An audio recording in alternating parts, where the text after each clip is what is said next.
Hi everyone, happy President's Day. In years past on President's Day I've done trivia, but this year we're doing something different. This past Christmas got a gift, the White House Cookbook, which has some really interesting recipes in it because this dates back to 1908. We will not be doing the snipe, nor the turtle soup, or some of the other things, including squirrel that you could find in here. But there's a special menu in the back, in which one of them is for Washington's birthday. And we're going to be making some of the stuff for Washington's birthday that they recommend for supper, which includes roast turkey, as well as potato croquettes, which I think are a 19th century version or 18th century version of tater tots, as well as pound cakes. All right, so to compound the difficulty, this book actually has no instructions and no measurements. So we're gonna kind of do the best that we can and see how this goes. So we're gonna start in a stew pan, an ounce of butter and a slice of onion minced fine. What are we making? Oh, this is for the potato croquettes. Which is not just potato, but meat. Well, yes, that seems to be the move in Victorian cooking, is just add boiled meat to everything. But you know what? It's not too bad when you add meat to everything. We do it today with bacon. True. Okay, so no temperature either. We're just winging it now. Hot. I don't know, because you're just cooking the butter. So you're going to put the butter in. It's already ready for you. Okay. I'll give you that. So now that the butter's melted, we're going to add our onion.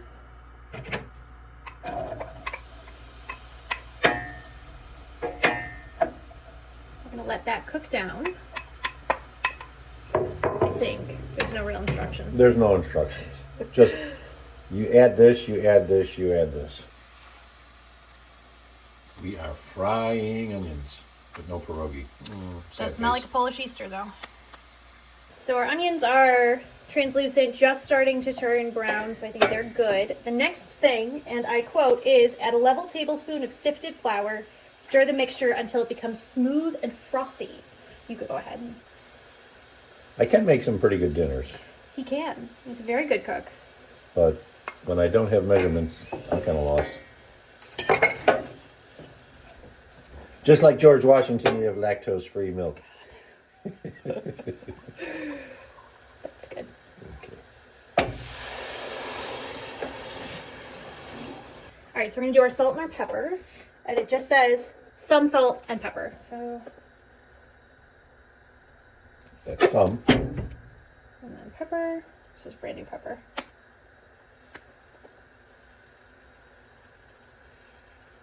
Okay, so let's give that a stir. Now that's frothy to That's me. starting to froth. I feel like the milk was critical to the frothing.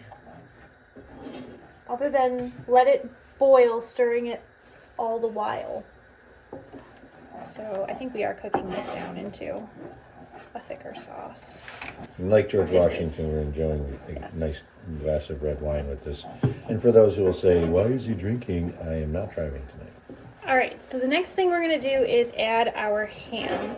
I think we have way more ham than we need, so be judicious in your ham adding. I think we can maybe do a bit more. What do you think? Does that feel good to you? All right, that's fair. That's fair. I feel like this is super thick, but I don't know. We're gonna find out. With the ham added. All right, and now we're gonna add the mashed potato. Which we pre-mashed. We gave it a little bit of flavor as compared to what the recipe said. So this has got a garlic flavor to it. Exactly as George would have it. I feel like garlic would have been a little too spicy for George. Well, who knows? He certainly would have liked mashed potatoes because he had no teeth. It would have been easy. If this turns out well, I'm going to do more of these. We're gonna try all kinds of stuff, including snipe. No, we're right? not trying the snipe. Okay, we're not doing this. If you know about snipe, it's a British delicacy. That's It's not. The 19th century People palate still eat is- it. I don't think I could do it, though. we have enough for Washington's army. Wow. You're cooking with me. What do you want? All right, so this is our consistency once we added the mashed potatoes. I think we're making an executive decision to add some garlic powder to it. That was her decision. It needed it just a little bit. All right, our next step is a messy one, but we're gonna take the mixture we just made, we're gonna turn it into little balls, We're gonna dip it into an egg wash, and then we're gonna coat it in a mixture of breadcrumbs and cracker crumbs. And that is actually what it did call for. Quantity, still unclear, but we're gonna see, hopefully this is gonna work out to be enough for us for dinner. I don't know how big these should be either, but... We have no idea. There really were no actual descriptions on size. When it talked about like turtle soup, it said take one medium-sized tortoise. There's gonna be quite a few of these, so we're gonna take a little break as we make these, and we'll come back.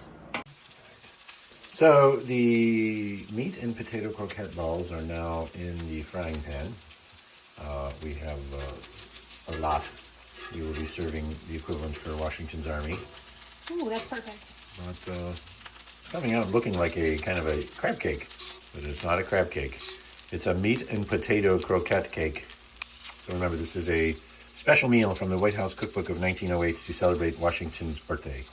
And considering it's President's Day, we are going to try this menu out, which includes roast turkey, meat and potato croquettes, as well as a pound cake. It also called for a special lobster salad, but because of the price of lobster, we decided to forego that. Not in this economy.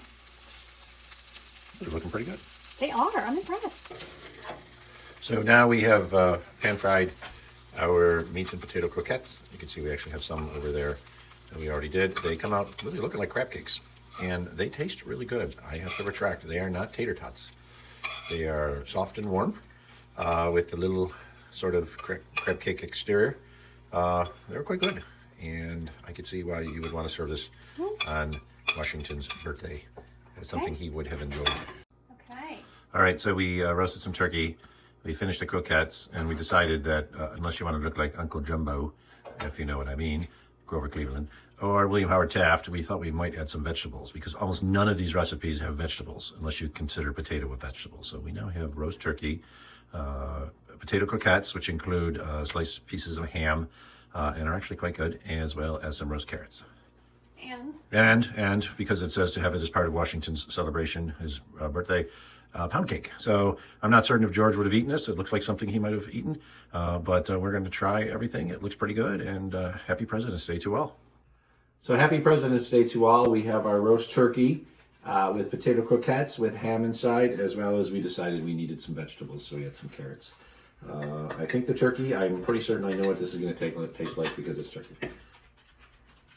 Very good. Now, this is our potato croquette. You can sort of see a little ham in there. The ones we practiced and had earlier are very good. Uh-oh. Abigail wants some. Very good. Very good. We hope you enjoyed this tour through the White House cookbook. We are going to do this again in the future, including some things that maybe we wouldn't want to eat, but we'll try. So take care, everyone. Happy President's Day from Lindsey and me.